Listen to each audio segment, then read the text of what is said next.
Cada mañana miles de egipcios salen a protestar en las calles del Cairo y cientos no regresan a sus casas.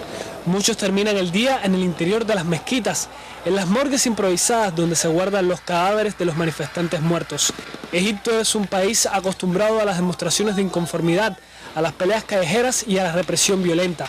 Pero lo inusual son las matanzas en las avenidas y a plena luz del día. Antes, un día de violencia cobraba la vida de una docena de víctimas, pero en el Egipto de estos momentos, asistir a una manifestación puede ser una sentencia de muerte para cientos de personas. En la tarde del domingo 18 de agosto llegaron imágenes de tranquilidad desde el Cairo, la capital egipcia. En las zonas más calmadas, los automóviles y transeúntes compartían la vía con tanques de guerra. Varias de estas máquinas fueron apostadas en la entrada de la Plaza Tahrir, el sitio emblemático donde la ciudadanía egipcia ha conseguido deponer a dos gobiernos.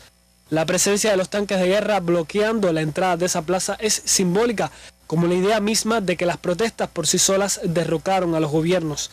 En realidad, las movilizaciones populares fueron el pretexto que utilizaron los militares egipcios para quitar y poner presidentes a su antojo.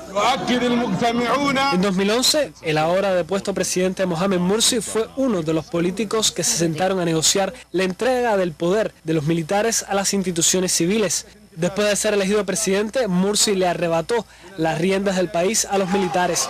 Por esa razón, no es extraño que los uniformados no perdieran la oportunidad de darle un golpe de Estado en cuanto se les presentó el chance.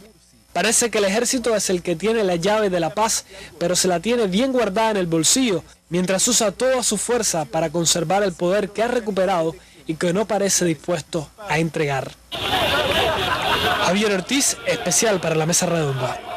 Sí, bueno, el periodista Javier Ortiz, que es de los que comparte la idea de lo que sucedió en Egipto fue un golpe de Estado, algo que con lo que no coincide nuestro periodista de prensa latina y además experto en estos temas. Algunos prefieren llamarle golpe de Estado, otros no, ya lo explicamos en una mesa acá antes, pero es bueno volverlo a retomar. ¿Por qué algunos no quieren llamarle golpe de Estado a esto? Los militares le arrebataron el poder constitucional a un presidente y ahora están masacrando a los partidarios de ese gobierno. ¿Parecen los ingredientes de un golpe de Estado?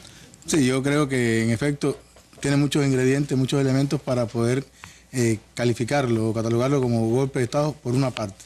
Pero siempre es bueno insistir, la historia política reciente, y cuando hablo de reciente me refiero a los últimos 50, 60 años de Egipto, es clara y conocida que los militares siempre han tenido una altísima incidencia en la política. Los presidentes que ha tenido Egipto desde Nasser, Gamal Abdel Nasser, en los años 50, después Sadat, después Hosni Mubarak, han sido personas, figuras salidas del ejército. Es decir, que los militares siempre, ya sea de manera institucional o a nivel personal, tuvieron un activo papel en decidir la vida política de ese país. Cuando se dan las revueltas en enero del 2011, la llamada Primavera Árabe en Egipto, quien derroca a Mubarak, quien sustituye el gobierno de Mubarak, es el Consejo Supremo de las Fuerzas Armadas. Es decir, que siguen siendo los militares los actores principales. La excepción es Morsi, entonces. Morsi viene a dar el traste con una tradición y por eso es que se habla a raíz de las elecciones del año pasado de que era el primer presidente electo democráticamente. Eso es innegable, eso nadie lo puede negar. Fue Morsi el representante de uno de los dos proyectos que, como hablábamos la otra vez, lo que se estaba dirimiendo en Egipto fueron dos proyectos, digamos los dos proyectos más fuertes que hubo en la sociedad egipcia hasta ese momento. El proyecto de Hosni Mubarak, con más de 30 años en el poder, y el proyecto de la Hermandad Musulmana, que estuvo en la clandestinidad proscripta, pero aún así haciendo un trabajo muy intenso a nivel de base y que tenía realmente bastantes apoyos. Esos fueron los que ganaron. De hecho, algunos decían que eran los males menores, pero fue lo que quedó en las elecciones. Bueno, han vuelto, entonces el ejército ha vuelto al poder en Egipto y hay quien dice que está obnubilado por el poder. Al-Sisi, el jefe del ejército, que al final es el que está dirigiendo el país, ¿no? Es un presidente de facto. ¿Dónde está Adli Mansur? Él fue nombrado en lugar de Morsi, esas eran las noticias, pero ahora no se le ve por ninguna parte. Está claro que los militares egipcios necesitan, no solamente para el consumo interno, sino para el consumo externo sobre todo,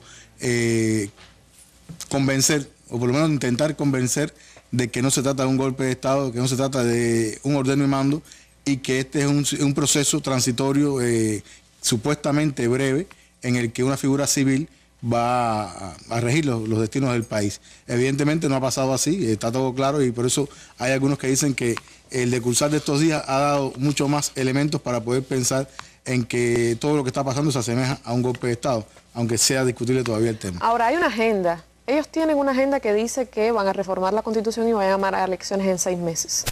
¿Ellos han avanzado en algún sentido en cumplir esta agenda con estos escenarios que estamos viendo? Mira, esa agenda yo diría que de momento es inviable. No porque no quieran ellos, sino porque es rehacer todo lo que se hizo en un proceso muy accidentado durante el año 2012 y parte del 2011. Fueron las elecciones legislativas, las 2 cámaras del Parlamento, en las que los islamistas, dígase la hermandad musulmana, que digamos es el elemento más radical, pero también estaba el partido Al-Wazar, que es más centrista, el partido del Nur, o sea, hay otros partidos islamistas que también forman parte del Parlamento y que tienen en su conjunto la mayoría absoluta.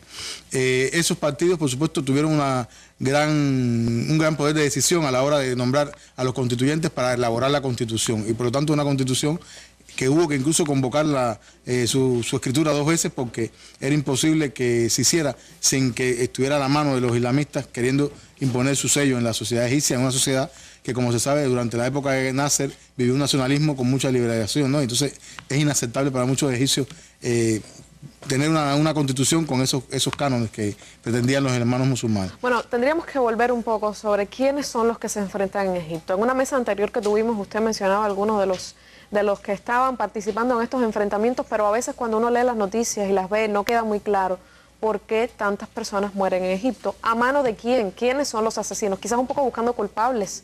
¿Quiénes son los que están haciendo esto? Se habla de grupos civiles que no son del ejército, que son antiislámicos, pero sí apoyan al ejército. Se habla del ejército y vemos los tanques en las calles. Vemos a los hermanos musulmanes, o al menos los partidarios de ese partido, tratando de evitar manifestaciones, incluso para evitar la violencia. Se dice que hay francotiradores en las calles egipcias. ¿Quiénes son los que están en esta historia? Mira, sería bueno partir por un elemento clave. En Egipto hoy por hoy es muy difícil tener una visión maniquea de lo que está ocurriendo. Es decir, no se puede hablar de buenos y malos así químicamente puros, vamos a decirlo así, y no se puede hablar de que sea un problema meramente religioso. Hay un altísimo porcentaje de factor religioso que está pesando ahí, no solamente laicos o liberales contra musulmanes, sino incluso cristianos y musulmanes, que siempre han sido un conflicto latente, subyacente en la sociedad egipcia. Eso es una realidad. Ahora bien, yo insisto en que lo que está enfrentándose en Egipto son 2 proyectos. 2 proyectos que, cuando hablamos del proyecto laico liberal, no necesariamente estamos hablando de esa tercera fuerza que quedó en las elecciones del año pasado, que eran los sectores de izquierda progresista, nacerista, sino de esa burguesía que fue siempre beneficiada por Mubarak y que se vio desplazada cuando cae Mubarak y después cuando pierden las elecciones frente a Morsi, la hermandad musulmana. Eso por un lado. No hay que olvidar que quienes tienen realmente las riendas de la economía egipcia en un altísimo porcentaje son los militares. Si los grandes negocios son ya sea a nivel institucional o a nivel de generales que tienen ese poder y han hecho fortuna. Hay quien dice que gracias también a la ayuda millonaria que durante años, desde el año 79 hasta la fecha, Estados Unidos le suministra al ejército egipcio. Estamos hablando de 1.300 millones de dólares anuales como asistencia militar. Se suma, que se mantiene. Que se mantiene. Y ahí caeríamos en lo que veníamos comentando antes de salir en cámara, y es que justamente toda esta situación ha agarrado a Estados Unidos en una situación muy incómoda para Estados Unidos. ¿Por qué? Porque por un lado se autodefinen, como sabemos siempre, paradigmas de defensores de los derechos humanos, del Estado tal y más cual, y de que no se puede violar tal y más cual cosa. Sin embargo, Obama anuncia con mucha insistencia una comparecencia. Algunos ilusos creyeron en que iba a haber un pronunciamiento muy trascendental, y sin embargo se limitó a decir que se suspendían los ejercicios militares previstos, pero en ningún momento cuestionó la asistencia militar. Expertos incluso decían que nunca ha estado, y yo creo que es así, dentro del criterio de los americanos, las autoridades norteamericanas, cancelar la ayuda militar a un ejército que le sirve de garante, no solamente para la seguridad de su principal aliado en el Medio Oriente, que es Israel, sino que además ha servido de garante también para facilitar muchas de las empresas militares de Estados Unidos en el Lejano Oriente. Hablamos de Afganistán y en el Golfo Pérsico, ¿no? Sí, Estados Unidos, y ahí veíamos las imágenes del presidente Barack Obama, estaba de vacaciones, hizo una pausa para hablar del tema porque así, bueno, la situación en Egipto y la posición de Estados Unidos continúa siendo muy cuestionada a nivel internacional. Pero hay más ambigüedades, también Europa está en esta historia. El factor de la intervención extranjera, que algunos dicen que sería la única manera y muy aprovechable quizás para los grandes poderes como Estados Unidos y Europa. Mira, los europeos ya están, el Bernardino León, concretamente el representante de la Unión Europea, ya está hablando de que ellos están claros de que los egipcios no van a poder resolver el problema ni a corto ni a mediano plazo por sí solos. Esto, conociendo la historia vieja y reciente, sabemos que se está ya sirviendo o allanando el terreno para lo que pueda venir después. Egipto no es cualquier país. Egipto, digamos que es el país, bueno, el país más populoso del mundo árabe, el país con mayor incidencia en la política o en la geopolítica de Europa y de Estados Unidos en esta región, por el elemento de Israel y el Golfo Pérsico, el canal de Suez, por donde pasan anualmente entre 40 y 45 buques militares norteamericanos con tránsito hacia el Golfo Pérsico, la quinta flota hacia Bahrein, por donde sobrevuelan anualmente alrededor de 2.000 aviones militares con destino hacia el Lejano Oriente. Es decir, que Egipto no es cualquier país. De hecho, yo no creo que los europeos se vayan a lanzar de manera inmediata y sin un consenso muy amplio a una intervención militar. Yo lo veo, hoy por hoy, lo veo improbable realmente. Es un criterio muy personal, pero lo veo improbable. Sí creo que ellos van a hacer toda la presión posible y tienen elementos para poderlo hacer, porque saben que los militares dependen mucho de este visto bueno que le pueda dar no solamente Estados Unidos, sino la Unión Europea. Y creo que ellos van a preparar todo el terreno para forzar a los militares a llegar al modelo democrático que ellos pretenden. Cosa que yo veo también que logren, que sea muy difícil de que lo logren. Muy difícil porque los militares están aferrados, ellos dicen que no van a ceder. ¿Esta situación que hay en Egipto les conviene a Europa y a Estados Unidos? En términos, digamos, callejeros, a veces decimos aquí en Cuba que a río revuelto ganancias de pescadores. Yo creo que a ellos les conviene en parte. Egipto ha perdido todos sus indicadores económicos, se han desplomado, no solamente ahora, sino desde el año 2011. Es un país donde prácticamente va a haber que empezar a hacerlo casi todo nuevo. Y sabemos que históricamente las grandes corporaciones internacionales están a la espera de que estas cosas pasen, como ha pasado en Libia, como pasó en su momento un poco en Túnez, como ha pasado en Yemen en estos momentos. Entonces no sería sorpresivo que ellos estén esperando a que justamente todo se tranquilice para decir, bueno, aquí tenemos que empezar prácticamente de cero a rehacer lo que se había hecho anteriormente y ya está destruido. O sea, yo creo que a ellos les conviene por un lado. Por otro lado, yo pienso que a diferencia de lo que pasó en el 2011, que agarró movido a propios y extraños de estas revueltas, porque sorprendió a muchos, a diferencia de lo que pasó en el 2011, a los europeos y a los estadounidenses no les interesa, bajo ningún concepto, que la situación llegue a un nivel tal de anarquía que se les vaya de las manos. No les va a convenir nunca y por lo tanto es donde ellos van a tener un papel de control, de moderador, para saber hasta dónde los militares pueden llegar, hasta dónde va a ser aceptable esa represión de los militares, hasta dónde incluso va a ser aceptable ese nivel de ingobernabilidad que tiene el país. Siempre, estamos hablando incluso ahora, una noticia de hoy, 25 militares muertos en el Sinaí por una emboscada. Entonces ya esto empieza a agarrar un matiz de que, aunque no sea exactamente igual a lo que se vivió en Argelia en los años 80, 90 y tantos, hay algunos analistas que dicen, bueno, esto podría tener una salida al estilo argelino, y es preocupante realmente para el Occidente. Hay algo que a mí siempre me llama la atención con respecto a Egipto, y lo hablamos en aquella mesa, pero quizás no le pregunté de una manera más directa. Es posible que, de acuerdo con los parámetros occidentales, la democracia tiene que ver con lo que las personas eligen en las urnas, en los comicios. Sin embargo, en Egipto, la decisión de las urnas ha sido sustituida por las protestas en las calles. Al final, ¿qué es lo que pesa más en ese país?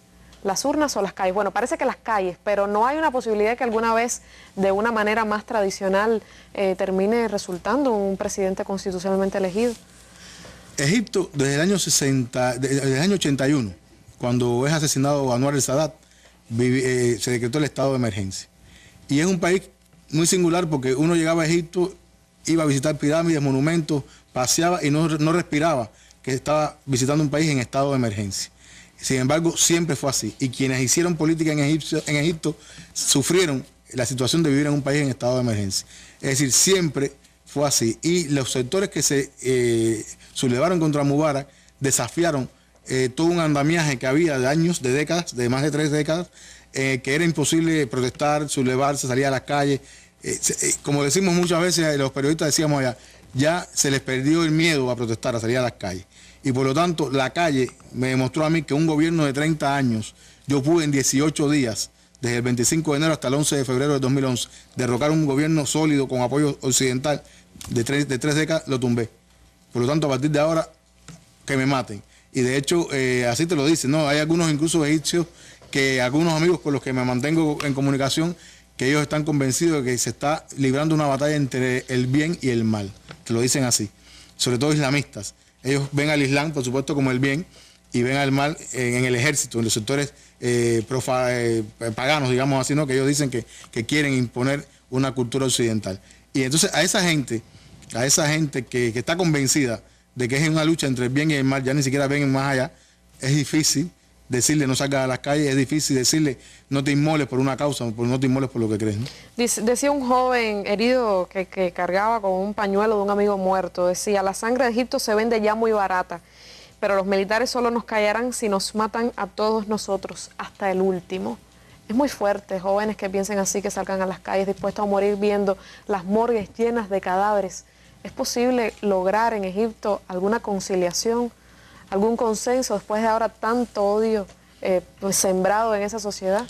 Mira, hay mucho odio por un lado, pero yo diría que más que odio hay un poco o bastante de convencimiento por las dos fuerzas que se están enfrentando fundamentalmente de que ellos están en la senda correcta, pero con un componente religioso muy fuerte también, en el caso de los islamistas, que yo tengo, te puedo hacer una anécdota breve, que un amigo que me mandó un correo pidiéndome que yo le escribiera urgente a un amigo común que es de la hermandad musulmana, porque él decía que estaba dispuesto, y creo, bueno, hace días que no tenemos noticia de él, así que ojalá que no le haya pasado nada, porque pudiera ser que estuviera dentro de la cifra de los muertos no identificados, pero él decía, yo si tengo que inmolarme, me voy a inmolar, no me importa familia, no me importa nada, pero yo voy a defender a Morsi, yo voy a defender la legitimidad, y estamos hablando de una gente de 27 años, 28 años.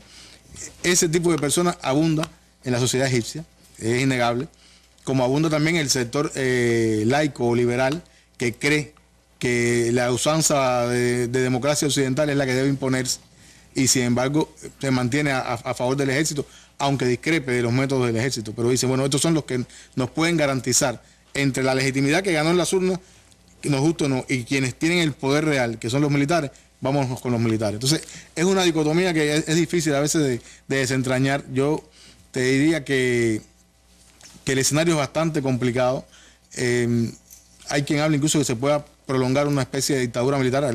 La otra mesa lo comentábamos también, sería uno de los escenarios. Otra gente habla de que se puede retomar el espíritu de Tajarir, el espíritu que derrocó a Mubarak. Yo no sé, realmente no creo que nadie se pueda atrever a decir qué va a pasar en el futuro inmediato en Egipto, porque está bastante incierta la situación.